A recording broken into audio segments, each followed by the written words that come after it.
আসসালামু আলাইকুম, সবাই কেমন আছেন? আমি আলহামদুলিল্লাহ আপনাদের দোয়ায় ভালো আছি। আসলে এই ভিডিওটা বাড়িতে আসার আগের ভিডিও ছিল, তো আসলে আমি সময় পাইনি, তার জন্য দিতে পারিনি। তো বাড়িতে আমি আসলে নিউ মার্কেট গিয়েছিলাম, আমার এলিফ্যান্ট রোডে একটা ব্যাংকের কাজ ছিল। কাজটা শেষ করে যখন নিউ মার্কেটের ভিতর দিয়ে আসতেছিলাম, তখন তো মাথা নষ্ট হয়ে গেল যে নামতেই হবে, কিছু কিনতে হবে, না কিনে বাসা আসা যাবে না। তো বাচ্চাদের আফিজের কিছু প্যান্ট কিনলাম, আমার গেঞ্জি কিনলাম দুটা, বাচ্চাদের কিছু গেঞ্জি কিনলাম। আসলে এগুলো কিনতে যাইনি, ওই যে মহিলা মানুষদের সমস্যা একটাই, দেখলে মাথা নষ্ট হয়ে যায়।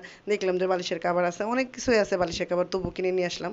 আসলে নামছিলাম চারটা ওড়না কেনার জন্য, দুই তিনটা যদি ভালো লাগে, তো কিনতে কিনতে চারটা ওড়না কিনে ফেলছি। তো জামাই এক পর্যায়ে বলেই ফেললো যে এরপর থেকে কি কি কিনবা লিস্ট দিয়ে দিবা, তারপর বাচ্চা ধরে থেকে আর তুমি বাজারে যায় যা মন চায় তাই কিনো। তো দেখলাম যে না, তারপরও কিছু বললো না, বেশি কিছু অল্পের মধ্যে দিয়ে চলে গেছে। তো বাসায় ভাবলাম যে একটা শাড়ি নেই, অনেক সময় তো আমি সবসময় শাড়ি পরি, আর এই যে চুড়িগুলো আমার মেয়ের খুব পছন্দের, মেয়ে চুড়ি দেখে বলতেছে মা আমাকে কিনে দাও, আমি কিনবই।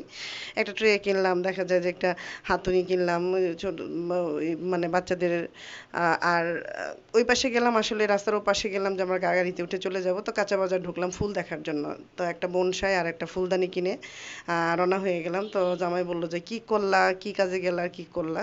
তো সাথে দুটো লুঙ্গি কিনে নিয়ে বাসায় চলে আসলাম।